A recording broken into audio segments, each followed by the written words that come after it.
Hello दोस्तों, नमस्कार। Title देख के आपको पता चली गई कि आज जो हम चीज़ डिस्कशन करेंगे वो आपसे है पैराथायराइड ग्लैंड के बारे में, थाइमस ग्लैंड के बारे में और पीनल ग्लैंड के बारे में। इससे दोस्तों पहले मैंने आपसे पिट्यूटरी ग्लैंड और थायराइड ग्लैंड के बारे में मैंने आपको डिटेल वीडियो बता दी। आप मेरी चैनल पे जाके इसमें और डिस्क्रिप्शन पे मैं आपको लिंक दे दूँगा। तो दोस्तों बिना किसी टाइम वेस्ट किए हम पैराथायराइड ग्लैंड को स्टार्ट करते हैं। तो दोस्तों ये वीडियो आप नोट सेट एग्जाम प्रिपरेशन कर लें और एमबीबीएस की कर रहे हैं तो मैं आपको बहुत इजी वे में, नर्सिंग स्टूडेंट्स हैं उनको बहुत इजी वे में एक्सप्लेन कर रहा हूँ। तो दोस्तों पैराथायराइड ग्लैंड जो कि थायराइड ग्लैंड के जस्ट बिहाइंड होती है, ठीक है ना दोस्तों। 4 नंबर में होती है, 2 पेयर में होती है, 2 ऊपर होती है थायराइड के, 2 थायराइड ग्लैंड के पीछे होती है, 2 सुपीरियर में प्रेजेंट है, 2 इंफीरियर में प्रेजेंट है, ठीक है। मतलब थायराइड ग्लैंड के क्लोज रिलेशन में होती है, बिल्कुल पीछे अटैच होती है। तो ऐसे कई केस में होता है कि जिसकी थायराइड ग्लैंड रिमूव करते हैं तो उसके पैराथायराइड ग्लैंड की भी क्या हो जाती है कि इसका रिमूव हो जाता है। तो उसमें देखा गया है कि भाई उसमें पैराथायराइड ग्लैंड जो कि मेनली पैराथार्मोन सिक्रेट करती है वो कैल्शियम को बैलेंस करने करती है। तो थायराइड ग्लैंड जब भी डिसऑर्डर होता है तो उसमें कैल्शियम इम्बैलेंस भी देखा जाता है। 4 इन नंबर में होते हैं, 2 पेयर सुपीरियर 2 इंफीरियर में होता है। लेंटिफॉर्म इन शेप होता है जो कि 6 × 4 × 2 है ना। लेंथ विड्थ हाइट ये इसकी मतलब लंबाई चौड़ाई और मोटाई ये होती है 6 × 4 × 2। अगर हम बात करें superior parathyroid is present in on side near the middle of posterior border of thyroid gland, और इन्फीरियर जो होते हैं वो नीचे की साइड होती है near the lower pole. Thyroid gland के अपर पोल और लोअर पोल होते हैं तो उसके प्रेजेंट होते हैं। आर्टेरियल सप्लाई में उसके एनास्टोमिसिस हो जाती है सुपीरियर इंफीरियर थायराइड आर्टरी, जो आर्टरी सप्लाई करती है थायराइड को उससे एनास्टोमिसिस होकर पैराथायराइड को जो कि पैराथायराइड थायराइड से उत्पन्न होती है।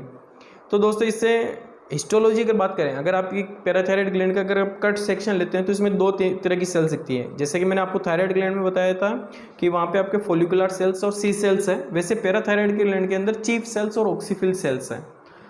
पैराथायराइड ग्लैंड का जो मेन सेल्स है वो चीफ सेल्स जो इससे आपका पीटीएस सीक्रेट होता है। ऑक्सीफिल सेल्स का अभी भी कोई फंक्शंस पता नहीं है, प्रचुर मात्रा में है बट पर्पज अभी पता नहीं है इसका।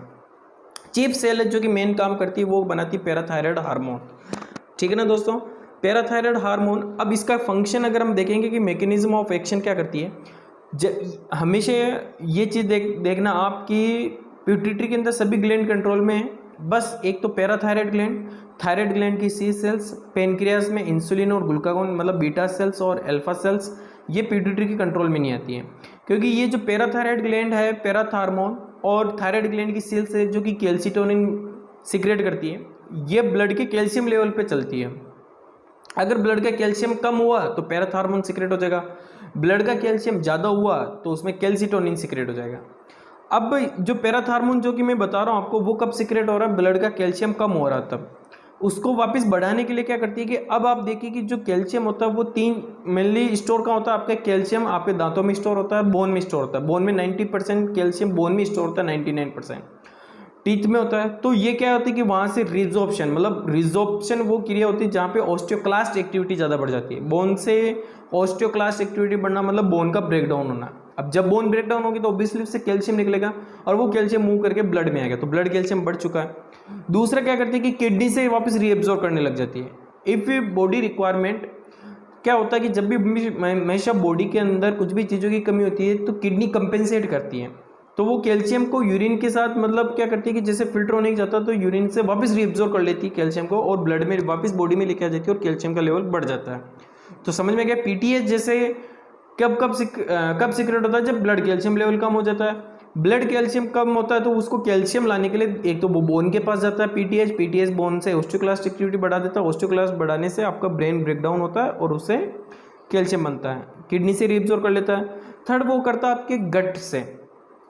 अब पीटीएच जो हार्मोन होता है डायरेक्टली गट पे वर्क एक्ट नहीं करता, ये विटामिन डी सिंथेसिस करवाएगा। विटामिन डी सिंथेसिस क्या होता है कि जब भी विटामिन डी होता है तो ये कैल्शियम को एब्जॉर्ब करने में हेल्पफुल होता है, क्योंकि विटामिन डी की प्रेजेंस में कैल्शियम का एब्जॉर्प्शन होता है। तो ये पीटीएच विटामिन डी को सिंथेसिस करके विटामिन डी के द्वारा आपका कैल्शियम बनेगा। तो समझ में गया दोस्तों, पैराथायराइड ग्लैंड जब कैल्शियम कम हो जाता है तब पीटीएच सीक्रेट होता है। और इसके जस्ट अपोजिट आप कैल्सिटोनिन कर दीजिए कि जब भी ब्लड में कैल्शियम लेवल बढ़ जाता है तब कैल्सिटोनिन क्या करता है कि जो ब्लड में कैल्शियम एक्स्ट्रा था उसको वापस बोन में डिपॉजिट करेगा, किडनी से यूरिन के द्वारा निकालेगा, और थर्ड वो कैल्शियम को विटामिन डी को सिंथेसिस करेगा, नहीं तो कैल्शियम एब्जॉर्ब होगा ही नहीं। ये कैल्सिटोनिन इसका उल्टा फंक्शन हो गया। पीटीएच रेगुलेशन मैंने बता दिया कि पैराथायराइड हार्मोन जब भी रेगुलेट होता है जब ब्लड का कैल्शियम उसको मेंटेन करना होता है। ठीक है दोस्तों, अब हम जो बात करते हैं वो थाइमस ग्लैंड की बात करते हैं।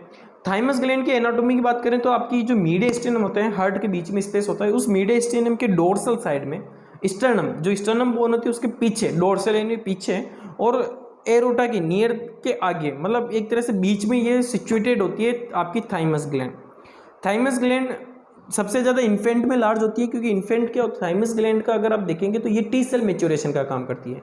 इन्फेंट यंग चिल्ड्रन जो होते हैं वो प्रोन होते हैं इन्फेक्शन के, तो वो थाइमस ग्लैंड ज़्यादा एक्टिव होती है, पर ग्रेजुअली डिक्रीज होती रहती है जब आप ओल्ड एज के होते जाते हो। तो अब ओल्ड एज में क्या होता है कि आपकी इम्यून वीक होती है और आपको इन्फेक्शन होने के चांसेस ज़्यादा होते हैं। इसका बाइलोब्ड होते हैं और बटरफ्लाई शेप होते हैं, बटरफ्लाई लाइक शेप होते हैं। ठीक है दोस्तों, इसके दो मेन सेक्शन है। जो इसका मेन है कि थाइमस हार्मोन बनाना होता है। थाइमस ग्लैंड का फंक्शन यही है कि जो बोन मेरो से बी लिम्फोसाइट और टी लिम्फोसाइट बनती थी, बी लिम्फोसाइट तो मेच्योर होकर ब्लड में आ जाती है और फंक्शनिंग करती है, क्योंकि बी सेल से इम्यूनोग्लोबिन बनते हैं। पर टी सेल्स, ये ध्यान रखना है कि जब भी बॉडी में कोई एंटीजन आती है तो उसको आइडेंटिफिकेशन के लिए क्या चाहिए, टी सेल्स सबसे पहले एक्टिवेट, ह्यूमरल इम्यूनिटी काम होती है। कुछ कुछ जगह जहाँ पे आपकी direct B cells direct immunoglobin बनाती है, जैसे नोज के अंदर होता है आईजी सीक्रेट होता है और डायरेक्ट इम्यूनोग्लोबिन बन जाती है। टी सेल्स मेजरली फंक्शनिंग करती कोई एंटीजन आती है, तो उस टी सेल जो बोन मेरो से बनती है वो पहले नॉन फंक्शनिंग, मेच्योरता आती है पर फंक्शनिंग नहीं होती है, तो उस फंक्शनिंग उसे सिखाने के लिए उसे थाइमस ग्लैंड में पास जाती है और उसे ये लर्न करवाती है थाइमस ग्लैंड की ये आपका सेल का एंटीजन है और ये फॉरेन एंटीजन है। क्योंकि अगर टी सेल अगर इमेच्योर ही आपके ब्लड में काम करने लगे तो वो आपकी सेल्स के एंटीजन को भी क्या करने लग जाती है, डिस्ट्रॉय करने लग जाती है।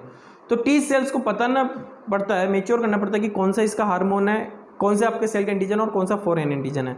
तो ये आपकी थाइमस ग्लैंड का फंक्शन है। पिनल ग्लैंड का फंक्शन दोस्तों इतना होता है कि ये आपके मेलेटोनिन सिक्रेट करती है।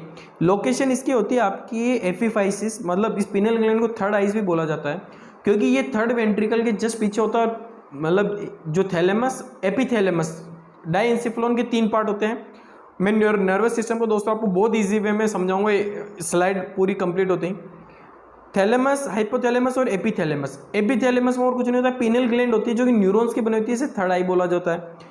अब पिनल ग्लैंड का काम वैसे तो क्या होता है कि मेलेटोनिन सीक्रेट करना, आपकी सर्कैडियन रिदम को मेंटेन करना, क्योंकि ग्रेजुअली जब आप डार्क नाइट में होते हैं तब रेटिना उसको आइडेंटिफाई करती है कि हाँ डार्क नाइट हो चुकी है, और वो तुरंत पिनल ग्लैंड को एक्टिवेट करती थी, सिंक्रोनाइज करती है और वो बना लेती है मेलेटोनिन।